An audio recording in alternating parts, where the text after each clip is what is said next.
So good morning बच्चों, क्या हाल चाल। मैं आपका एडुकेटर सुभांशु कुमार आपके सामने आ गया हूँ इस मजेदार सीरीज के साथ जिसका नाम है सब स्टेशन सीरीज, जिसमें हम लोग 4 एपिसोड खत्म कर चुके हैं और ये 5वां एपिसोड है जिसमें हम लोग पढ़ेंगे सब स्टेशन का बस बार के बारे में।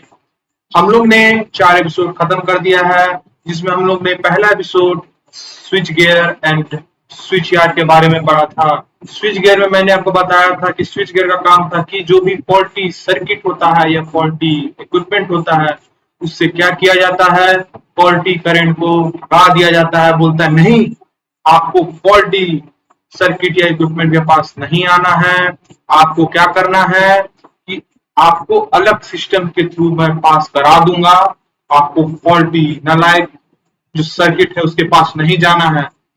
इसीलिए हम लोग स्विच गियर का यूज करते हैं। स्विच गियर फॉल्टी सर्किट या फॉल्टी इक्विपमेंट्स को आइसोलेट करता है। स्विच यार्ड, इसके आप नाम से जान सकते हैं, स्विच एंड यार्ड, जहां स्विचिंग होता है, जिस यार्ड में स्विचिंग होता है उसे स्विच यार्ड कहते हैं, या फिर स्विच यार्ड के आसपास वाले जगह को स्विच यार्ड कहते हैं।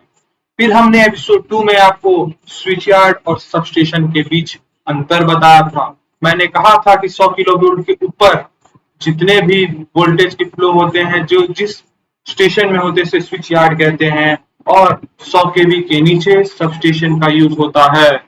स्विच यार्ड ओपन एरिया में होता है, सब स्टेशन का एरिया इंडोर एंड आउटडोर होता है। फिर मैंने आपको एपिसोड 3 में सब स्टेशन में रहने वाले इक्विपमेंट्स के बारे में आपको उसके बारे में बताया था, और आपको मैंने 10 कंपोनेंट्स के बारे में भी बताया है जिसके लिए मैंने एक ट्रिक बनाया था जो आप एपिसोड 3 में जाकर के 10 के 10 कंपोनेंट के बारे में जान सकते हैं। फिर चौथा एपिसोड मैंने डिस्ट्रीब्यूशन लाइंस के बारे में बताया था, जिसमें मैंने आपको बताया था कि वो इलेक्ट्रिकल जहां जनरेट होता है और आपके घरों तक जो पहुंचता है वो रीढ़ की हड्डी है, क्योंकि वो जहां जनरेट होता है वहां क्या होता है, जहां जनरेट होता है फिर उसके बाद वो स्टेप अप ट्रांसफार्मर के पास जाता है जहां वोल्टेज को स्टेप अप किया जाता है। वोल्टेज स्टेप अप करने का रीजन क्या होता है कि हमको लॉसेस कम करना है भाई, लॉसेस को कम करना है। लॉसेस कैसे कम होगा, क्या आप बता सकते हैं? आपको मैंने 2 से 3 बार बता दिया है। ये इंटरव्यू का बहुत अच्छा ही क्वेश्चन है, बहुत अच्छा क्वेश्चन है जो कि पूछा जा सकता है। हम लोग स्टेप अप ट्रांसफार्मर या पावर ट्रांसफार्मर या स्विच यार्ड में रहने वाले पावर ट्रांसफार्मर को जनरेटिंग स्टेशन में क्यों यूज करते हैं? Can you tell me? चलिए मैं आपको इस बार पेन से अच्छी तरीके से समझाता हूँ। देखिए, चलिए रेड ले लिया हूँ। देखिए यहाँ पर क्या है, यह जनरेटिंग स्टेशन है। This is GS, generating station है। जनरेटिंग स्टेशन से कहाँ दे दिया जाएगा, स्टेप अप ट्रांसफार्मर को दे दिया जाएगा। This is a step up transformer, step up, step, एक मिनट, step up transformer, step up transformer है ये, ठीक है। स्टेप अप ट्रांसफार्मर है। फिर स्टेप अप ट्रांसफार्मर में कहा जाएगा, ट्रांसमिशन लाइंस, इसे मैं टीएल लिख देता हूँ, ट्रांसमिशन लाइंस के पास जाएगा। फिर कहाँ से, यहाँ से कहाँ जाएगा, डिस्ट्रीब्यूशन लाइंस के पास जाएगा यूजिंग स्टेप डाउन ट्रांसफार्मर। यहाँ एक और, यहाँ पर एक और ट्रांसफार्मर है जिसे हम लोग क्या कहेंगे, step down transformer, step down transformer कहेंगे। फिर स्टेप डाउन ट्रांसफार्मर से क्या होगा, स्टेप डाउन ट्रांसफार्मर से आपके स्टेप, देखिए पहले जनरेटिंग स्टेशन, ये जनरेटिंग स्टेशन से step up transformer, step up transformer से ट्रांसमिशन लाइन, ट्रांसमिशन लाइन से step down transformer, step down transformer से कहा जाएगा, स्टेप डाउन ट्रांसफार्मर से आपका चला जाएगा डिस्ट्रीब्यूशन लाइंस में, और डिस्ट्रीब्यूशन लाइन से आपके घरों में भेज दिया जाएगा, यहाँ से आपके घरों में भेज दिया जाएगा। चलिए मैं सबको रेज कर देता हूं ताकि आपको और भी कॉन्सेप्ट बताया जा सके। बाकी एक मिनट, चलिए लेजर पॉइंटर ले लेता हूं। देखिए तो सब स्टेशन का, इस लेक्चर में मैं आपको सब स्टेशन के बस बार के बारे में बताऊंगा। बस बार पढ़ने से पहले आपको बस बार को तोड़ना पड़ेगा। तोड़ने का मतलब ये नहीं बाबू इसके तोड़ करके फेंक दो, बस एंड बार, वर्ड को तोड़ो, बस एंड बार। बस का काम क्या होता है, एक जगह से दूसरी जगह जाना हो आपको तो कैसे जाओगे, बस के थ्रू जाओगे, ट्रेन के थ्रू जाओगे, तो bus transport you from one place to another place. बार बार से आपको क्या समझ में आ रहा है? बार मतलब मेटेलिक बार, एक बीच में जो रड होता है उसे बार कहते हैं। बार को रड भी कहा जाता है। तो सब स्टेशन में जो बस बार होता है, बस बार मतलब कि एक ऐसा बार जिसमें करंट ट्रांसफर होता है। यहाँ बस आदमियों को ट्रांसपोर्ट नहीं करता, करंट को ट्रांसपोर्ट करता है। आपको समझ में आ रहा है? सब स्टेशन में जो करंट को एक जगह से दूसरी जगह ले जाता है उसे बस बार कहते हैं। और बस बार का काम करंट को तो भेजना है ही, कंटिन्यूअसली करंट को भेजना है, कहीं बीच में रुकावट नहीं होनी चाहिए, तो कंटिन्यूअस करंट बहाएगा। दूसरी चीज, पहली चीज तो ये कि एक मेटेलिक बार है जो करंट को सेंडर एंड से रिसीवर एंड भेजता है। जिस तरह आपने समझा था कि डिस्ट्रीब्यूशन लाइन रीढ़ की हड्डी होती है, जहां पावर जनरेट होता है और जहां जरूरत होती है, जैसे वी आर एंड यूजर, तो हम लोग को क्या होता है कि पावर की जरूरत होती है। देयरफॉर क्या होता है कि पावर को आपको जनरेटिंग स्टेशन से आपके घरों तक पहुंचाया जाता है थ्रू ट्रांसमिशन लाइन। देखो ट्रांसमिशन लाइन रीढ़ की हड्डी होती है। ठीक उसी तरह जो इन सब स्टेशन रीढ़ की हड्डी बस बार को मानी जाती है, बिकॉज बस बार का काम ये होता है कि वो करंट को जहां से ट्रांसमिशन लाइन आ रहा है वहां से बोलेगा लाओ बाबू मेरे को करंट दे दो, वो करंट को ले लेगा। करंट को ले करके बोलेगा, गाड़ी ऑन करेगा और लेकर के जाएगा। उसके अंदर करंट रहेगा, हाई वोल्टेज इलेक्ट्रिकल फ्लो रहेगा, वो इलेक्ट्रिकल को एक जगह से दूसरी जगह ले जाएगा। कहीं बीच में फॉल्ट है तो उसे कोई फर्क नहीं पड़ता, तो कंटिन्यूअसली करंट को एक जगह से दूसरी जगह पहुंचाएंगे। और उस बस बार से बहुत सारे इक्विपमेंट्स लगे होंगे, जैसे ट्रांसफार्मर लगे होंगे, सीटी लगे होंगे, पीटी लगे होंगे, सीवीटी लगे होंगे, एटसेट्रा। बहुत सारे इक्विपमेंट्स उससे कनेक्टेड रहते हैं जो कि सब स्टेशन में प्रेजेंट होते हैं।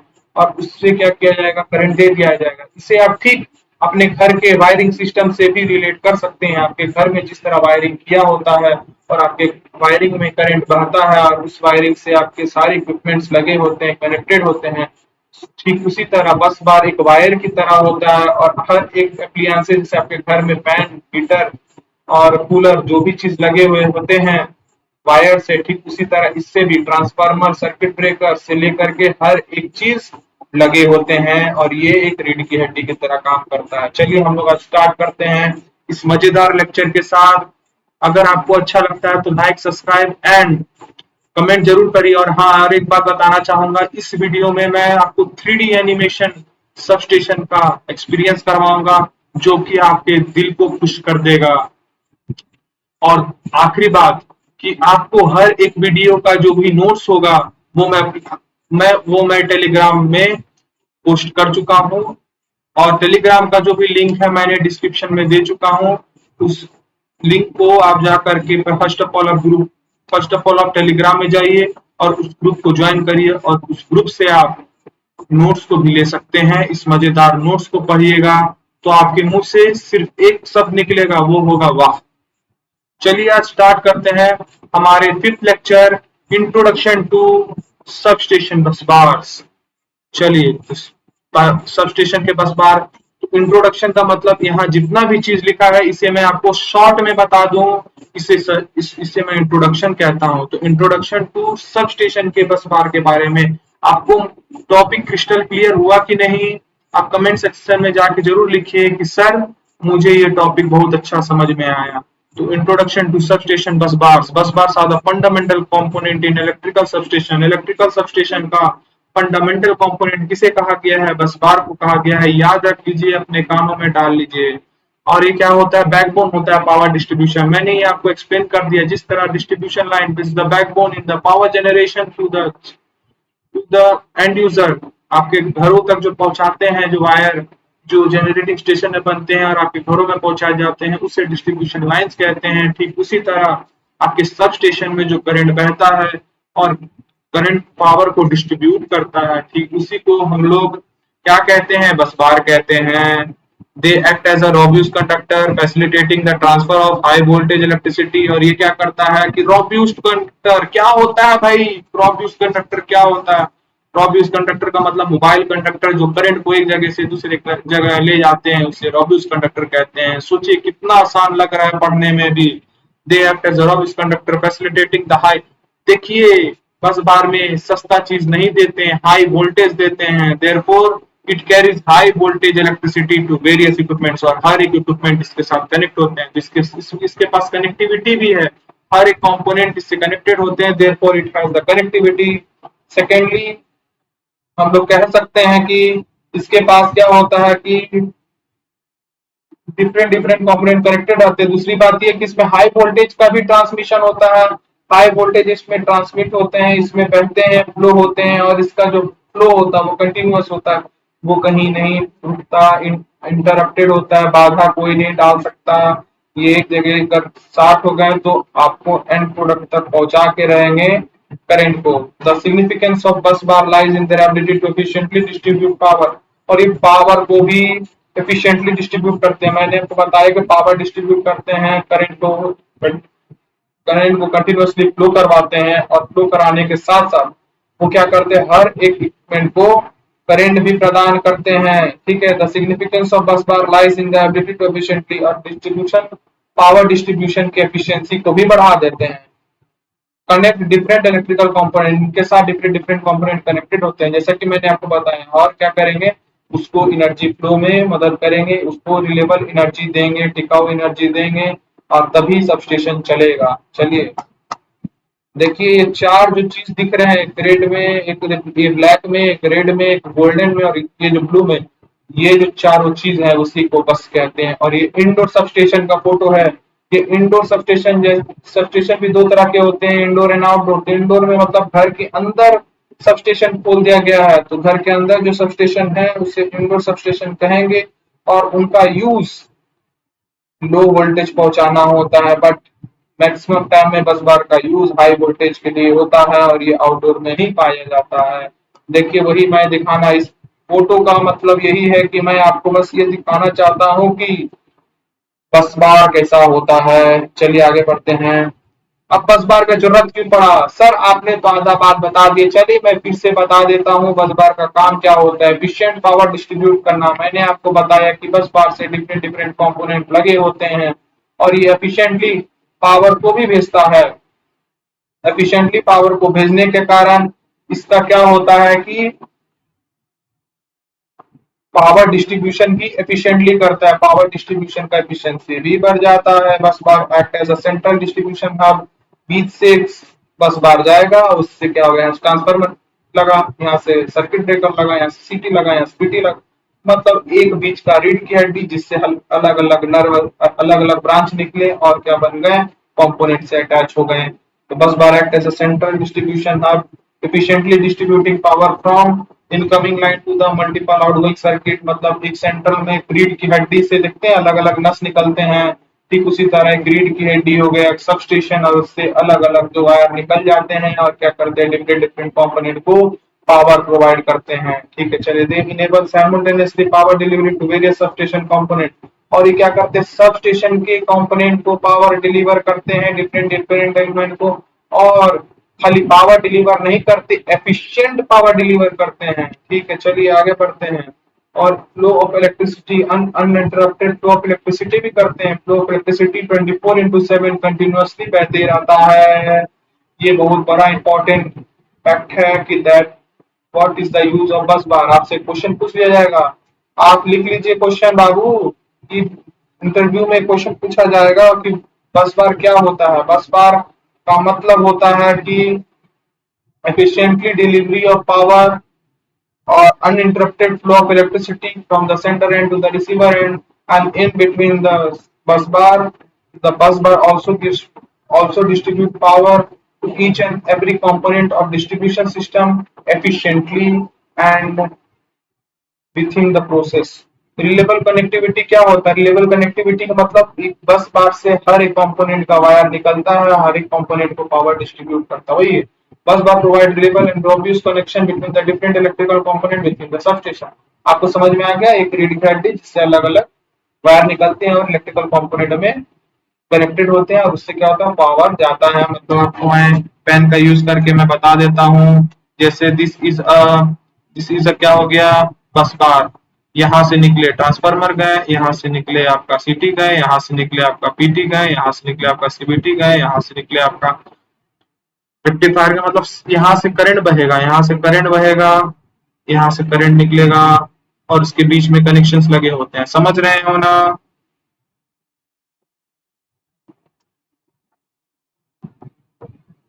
ठीक है। They act as a common point of interconnection, ensuring seamless power transfer between the transformer, circuit breaker and other equipments. मतलब क्या करते हैं कि ये ट्रांसफार्मर को भी करंट देते हैं, सर्किट ब्रेकर भी करंट देते हैं, और बहुत सारे इक्विपमेंट जो उसके ब्रांचेस में लगे होते हैं सभी को करंट एंड इक्वल एंड जितना लोड के हिसाब से जितना करंट चाहिए होता है वो डिस्ट्रीब्यूट करते हैं। फ्लेक्सिबिलिटी भी प्रोवाइड करते हैं, स्केलेबिलिटी। मान लीजिए कि आपको आपका अभी का जो सब स्टेशन वो छोटा है और मान ली डिमांड बढ़ गया, आपको और करंट दो, बोलेगा हमको करंट चाहिए, आपका बहुत अच्छा चल रहा है सब स्टेशन, मुझे और करंट की जरूरत है, तो आपको सब स्टेशन को एक्सपेंड करना होगा, सब स्टेशन को मॉडिफाई करना होगा। उसके लिए आपको बस बार भी बड़े बड़े चाहिए होंगे। तो बड़े सब स्टेशन के लिए क्या होता है बाबू, बड़े सब स्टेशन के लिए आपको क्या करना पड़ता है, बड़े सब स्टेशन के लिए आपको बड़ा सब स्टेशन के लिए आपको बस बार भी बड़ा लेना पड़ता है। बड़े बस बार के लिए आपको जॉइंट्स लगाना पड़ता है सब स्टेशन में। तो ऐसा जॉइंट्स या फिर ऐसे मटेरियल्स लगाने होते हैं, ऐसा कनेक्शन करना पड़ता है ताकि पावर डिलीवरी में कोई भी बाधा ना आए, पावर डिस्ट्रीब्यूशन स्मूथली हो जाए और सारा कनेक्टिविटी भी आराम से हो जाए। तो ये सब फ्लेक्सिबिलिटी एंड स्केलेबिलिटी आपका कौन प्रोवाइड करता है, बस बार प्रोवाइड करता है। तो इम्पोर्टेंस हुआ कि नहीं बस बार का, समझ में आ रहा है? और easy expansion and modification of substances configuration, they can be easily extended and reconfined to meet the future। अभी का जो सबस्टेशन है ऐसा जरूरी नहीं कि फ्यूचर में भी यही सबस्टेशन हो, ऐसा भी हो सकता है कि सबस्टेशन में आपका क्या हो जाए, सबस्टेशन में जरूरत बढ़ जाए, सबस्टेशन को आगे जाकर के और लो डिमांड आ जाए, मुझे और पावर दो और दो और दो, तो आपको सबस्टेशन को बड़ा करना होगा, सबस्टेशन को बड़ा करना होगा तो आपको बस बार बड़ा लेना होगा। बस बार बड़ा लेने के लिए बस बार के पास स्केलेबिलिटी एंड फ्लेक्सिबिलिटी होती है, तो वो बस बार को आप दे सकते हैं। चलिए आगे बढ़ते हैं। एफिशिएंट, और उसको आप जितना बड़ा करना कर दीजिए, आपको एफिशिएंसी उतना ही बरकरार रख करके वो इलेक्ट्रिसिटी को डिस्ट्रीब्यूट करेगा। चलिए आगे बढ़ते हैं। देखिए ये सर पागल हो गए हैं, ये सब क्या गोल गोल दिखा दिए हैं। देखिए सर का मोटो कुछ वैसा नहीं है, सर जो भी दिखा रहे हैं आपका नॉलेज के लिए दिखा रहे हैं। देखिए बस बार में क्या होता है, यहाँ से हाई वोल्टेज जा रहा है तो करंट भी बहेगा, हाई करंट बहेगा तो उसका मैग्नेटिक फील्ड बनेगा। This is showing this red yellow and orange colour is showing the electric field that is being produce in the bus bar. ठीक है, चलिए आगे बढ़ते हैं। अरे पागल मास्टर ये क्या लिख दिए, सबसे डरपोक आदमी रिच बन गया। आपको इसका मतलब भी समझाएंगे, बस आपको मेरे साथ बने रहना है। Types of bus bar configuration, बस बार कॉन्फ़िगरेशन क्या होता है, कितने तरह के बस बार। मैंने पहले आपको बस बार के बारे में समझाया कि बस बार एक हेड होते हैं जिससे क्या होता है कि करंट बहता है एफिशिएंट वे में, कंटिन्यूअस वे में, और क्या होता है पावर डिस्ट्रीब्यूट करता है। दूसरी बात मैंने ये बताया कि बस बार का जरूरत क्या पड़ता है, बस बार की जरूरत ये होती है कि आपको पावर डिस्ट्रीब्यूशन करना हो, रीढ़ की हड्डी है, पावर को डिस्ट्रीब्यूट करना एफिशिएंटली हर एक कंपोनेंट को जो कि सबस्टेशन में प्रेजेंट है। तो हर एक कंपोनेंट को वो क्या करेगा, पावर डिलीवर करेगा। दूसरी चीज ये कि वो क्या करता है कि कनेक्टिविटी भी बना के रखता है, हर एक कंपोनेंट के साथ कनेक्टिविटी भी, कनेक्शन लगे होते हैं, एक बीच की रीढ़ की हड्डी होती है और उससे हर एक ब्रांच निकलते हैं और हर एक कंपोनेंट के साथ लग जाते हैं, और वो क्या करते हैं हर एक कंपोनेंट को डिस्ट्रीब्यूशन इक्वली करते हैं जैसा डिमांड होता है। तो 10 बार 4 तरह के होते हैं। अब हम लोग टाइप्स के बारे में पढ़ेंगे। 4 तरह के बस होते हैं, सिंगल सिंगल बस, डबल बस, लिंक बस, ब्रेकन एंड हाफ बस।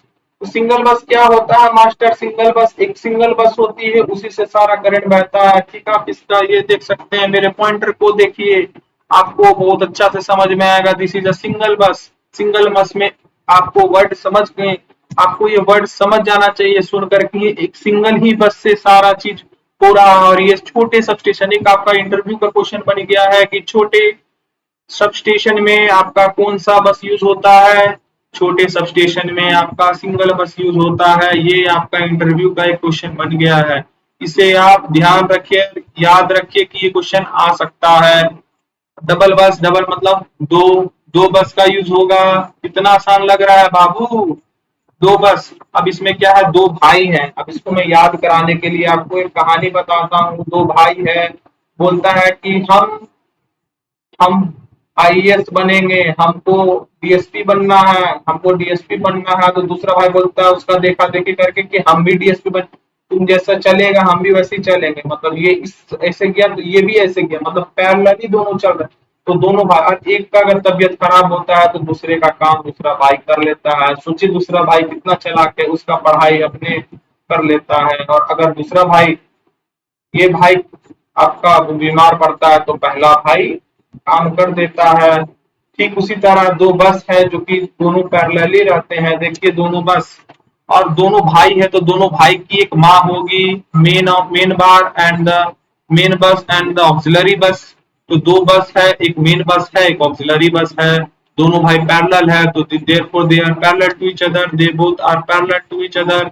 एक एक बस खराब हुआ तो दूसरा बस काम करेगा, दूसरा बस खराब हुआ तो पहला बस काम करेगा। और कनेक्टिविटी भी मेंटेन रखेगा, 24/7 करंट देगा। देखिए सिंगल बस सिंपलेस्ट कॉन्फ़िगरेशन होता है और सिंगल कंडक्टर पाए जाते हैं। और ये क्या होते हैं, डिफरेंट डिफरेंट लोड लगे होते हैं। स्मॉलर सबस्टेशन में यूज होते हैं आइडियली। डबल बस में क्या होता है कि दो पैरेलल बस होते हैं, provide redundancy with the two parallel बस, allowing for the maintenance and repair of one while the other remains in operation। एक खराब हुआ तो दूसरा काम करेगा। Offered increase reliability and safety. आपको कितना आसानी से मैं दोनों बता दिया। रिंग बस मतलब रिंग, रिंग मतलब लूप, तो क्लोज लूप वाले बस। देखो यहाँ क्लोज लूप वाले बस ये हैं, ये देखिए क्लोज लूप वाले बस हैं। इसमें क्या होंगे कि लूप बनाएंगे, एक खराब हो जाएगा तो दूसरा काम कर देगा। इसमें क्या थे, डबल बस में दोनों पैरेलल में थे। इसमें दो बस क्या हो जाएंगे, एक लूप बना देंगे, क्लोज लूप बना देंगे। और ये बहुत ही एफिशिएंट होता है। एक खराब होगा तो दूसरा एफिशिएंटली काम करेगा। जैसे मान लीजिए कि ये सॉरी ये लूप हुआ, ये क्या होगा कि यहाँ से अगर करंट दे रहे हैं, आप पेन पेन मैं ले लेता हूँ। यहाँ से मैं अगर करंट दे देता हूँ तो क्या होगा, और ये अगर खराब हो जाता है तो क्या होगा, करंट यहाँ से बहेगा। बोलेगा इसको बंद करो भाई, बंद करो, बंद करो, बंद करो, आइसोलेटर बंद करो, डिंग डिंग डिंग डिंग। यहाँ से बंद हो जाएगा, बंद हो जाएगा तो नीचे जाएगा करंट। फिर बोलेगा बंद करो भाई, काहे पावर खोल दे रहे हो, बंद करो, बंद कर दो। बंद कर दिया तो डिंग डिंग डिंग डिंग नीचे चले गए। फिर यहाँ से आगे फिर बोलेगा बंद करो भाई, बंद करो, बंद करो। इसको भी बंद कर दिया। फिर यहाँ जाए, फिर आगे बढ़ गया, डिंग डिंग डिंग डिंग। फिर बोलेगा बंद कर दो भाई, अब मैं लास्ट स्टेज में पहुंचने वाला हूँ। फिर बंद कर देगा तो यहाँ पहुंच जाएगा करंट। समझ गए। एक बस खराब हुआ तो दूसरे बस से चला गया करंट, और कंपोनेंट तक पहुंच गया करंट। चलिए मान लिया हम, मैंने दूसरे वाले को भी खराब कर दिया। चलिए मैं दूसरे वाले को खराब कर देता हूँ, करंट फिर से यहीं से पहुंचाता हूँ। एक मिनट, देखिए यहाँ से फिर से करंट। अब इस बार मैं क्या किया, इसको इसको बर्बाद कर दिया, तुमको नहीं जान। करंट कैसे जाएगा, यहाँ से जाएगा, डिंग डिंग डिंग डिंग।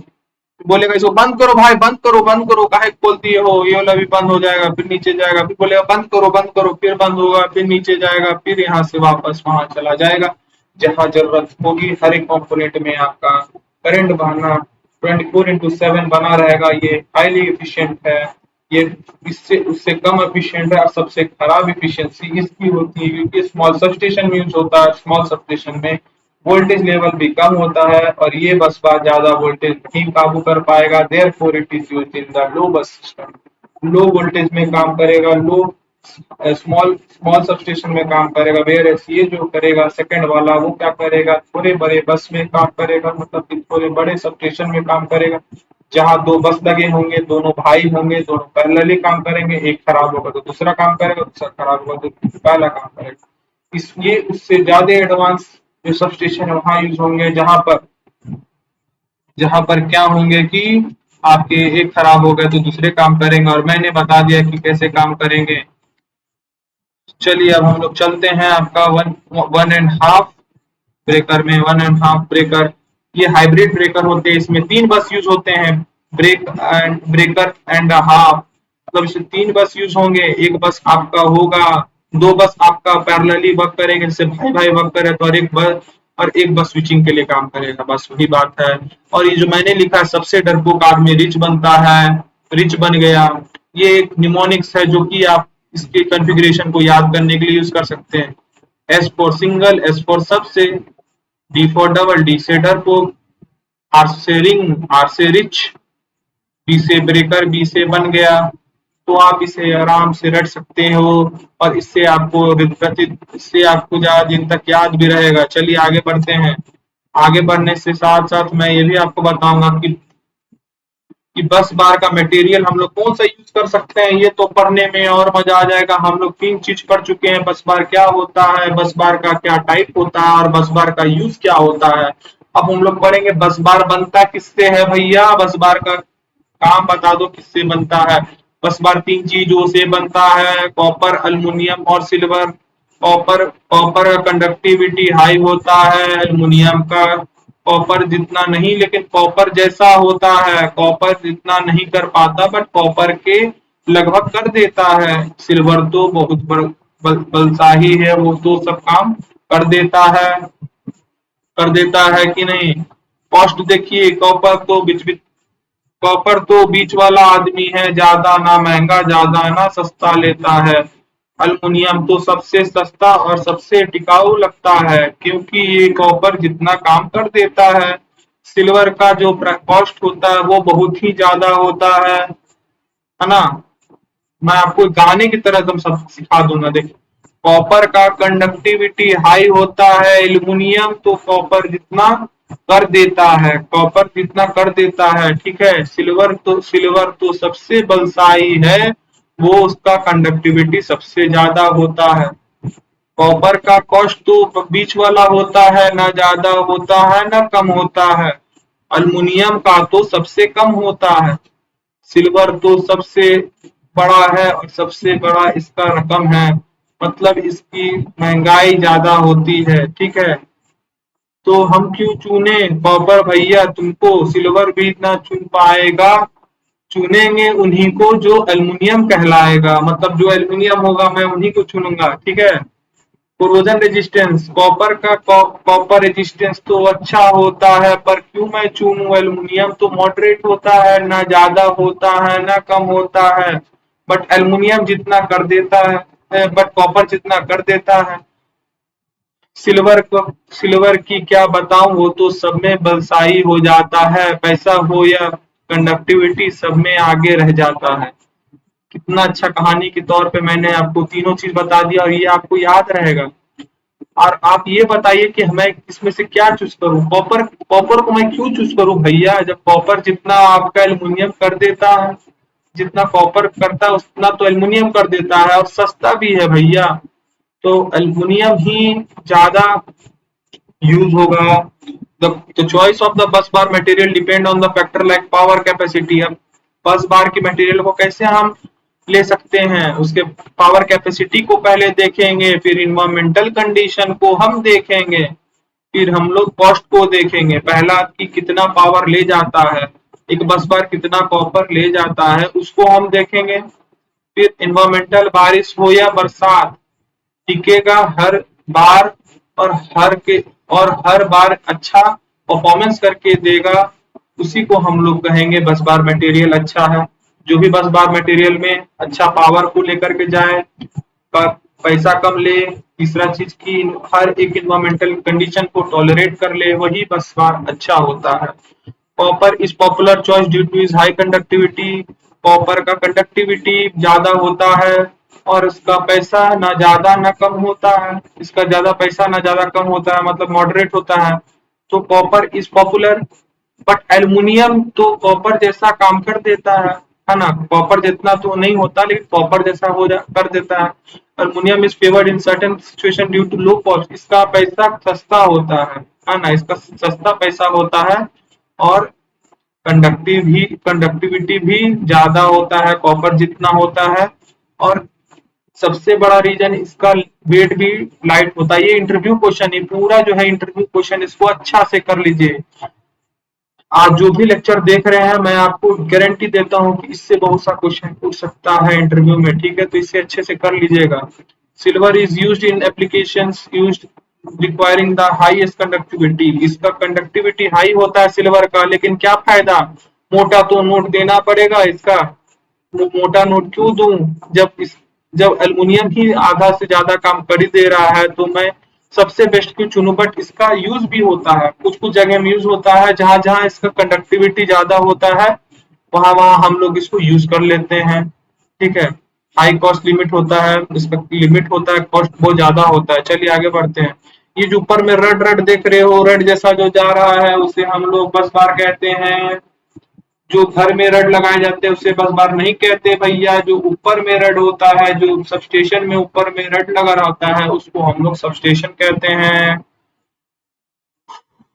चलिए आगे बढ़ते हैं। अब बस बार का साइज और कैपेसिटी को कैसे नापे, क्या क्या फैक्टर पे रीजन हो सकता है, क्या क्या फैक्टर को देखना चाहिए।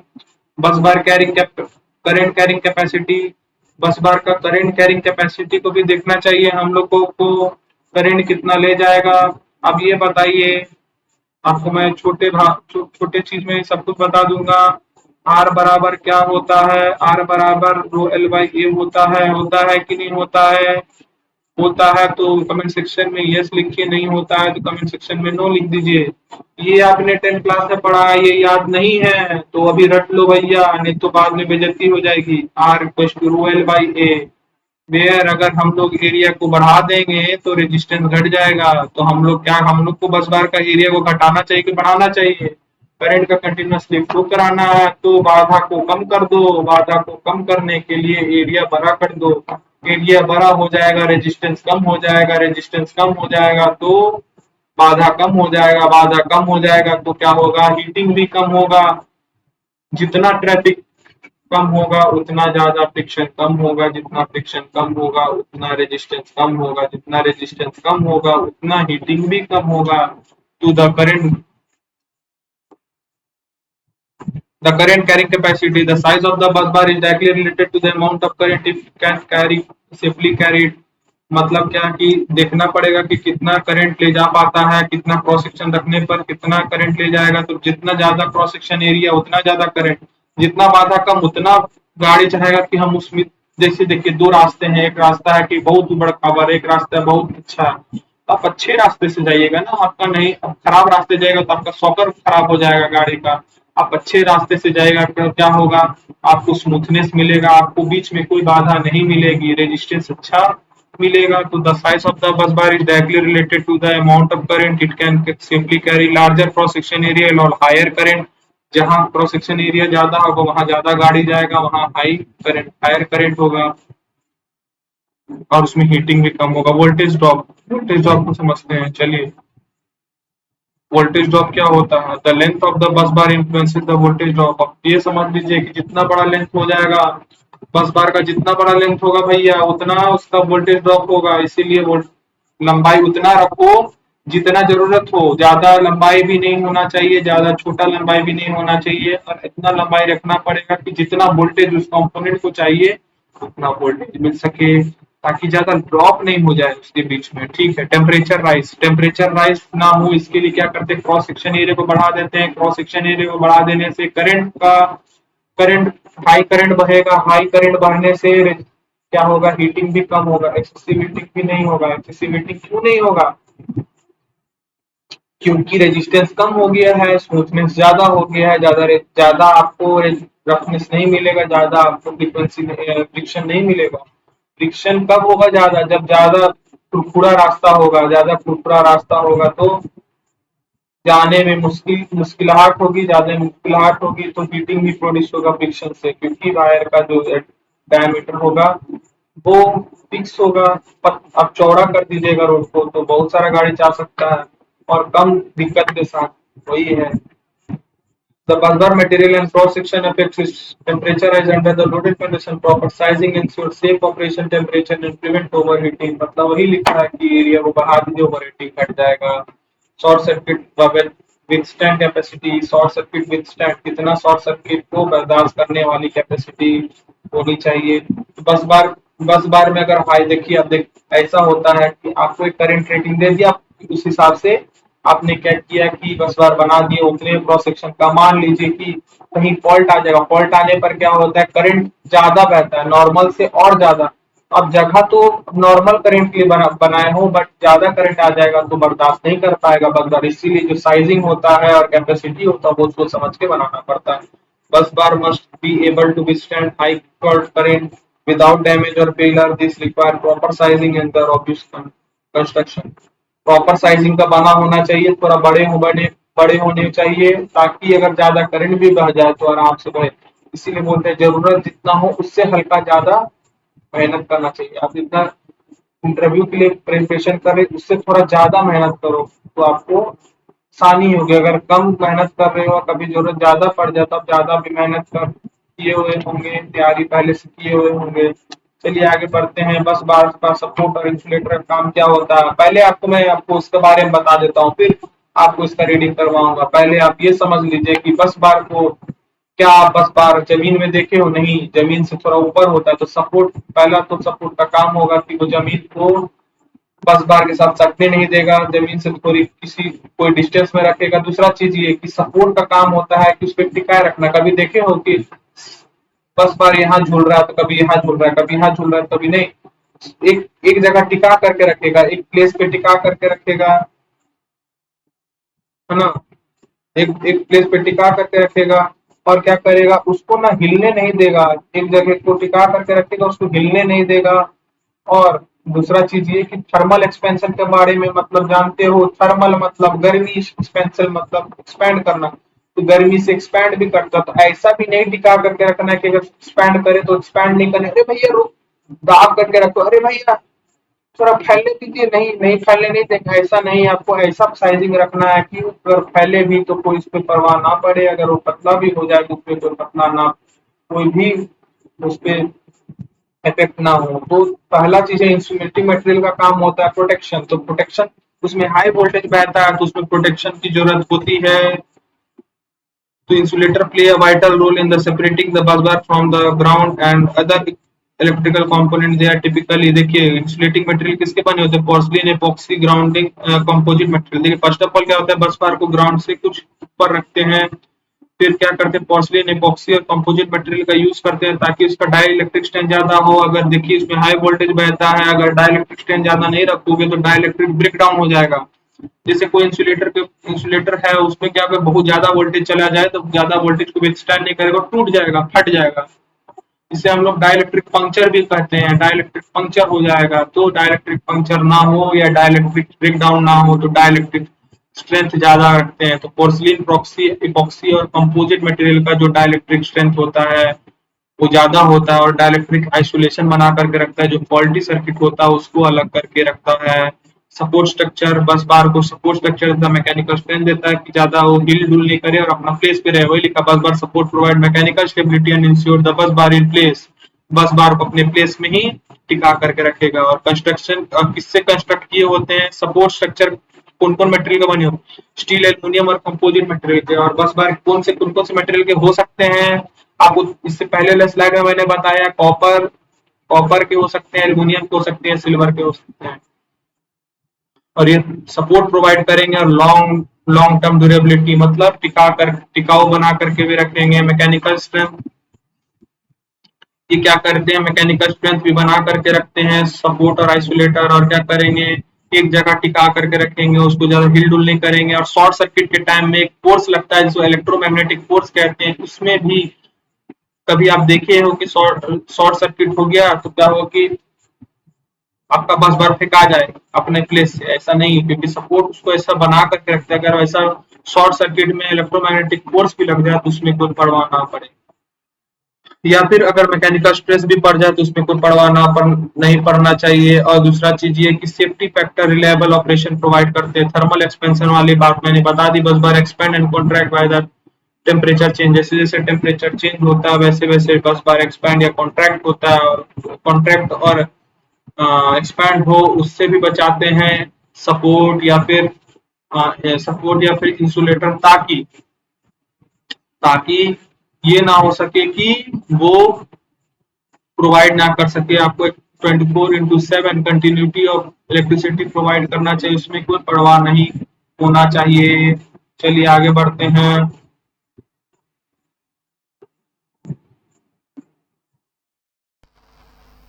आगे बढ़ते हैं। आगे हम लोग पढ़ेंगे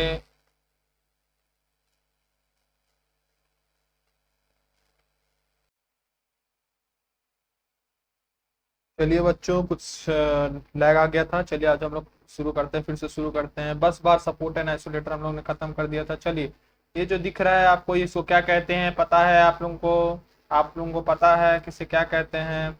इसे हम लोग कहते हैं कि इसे इंसुलेटर कहते हैं। इंसुलेटर है। ठीक है, चलिए आगे बढ़ते हैं।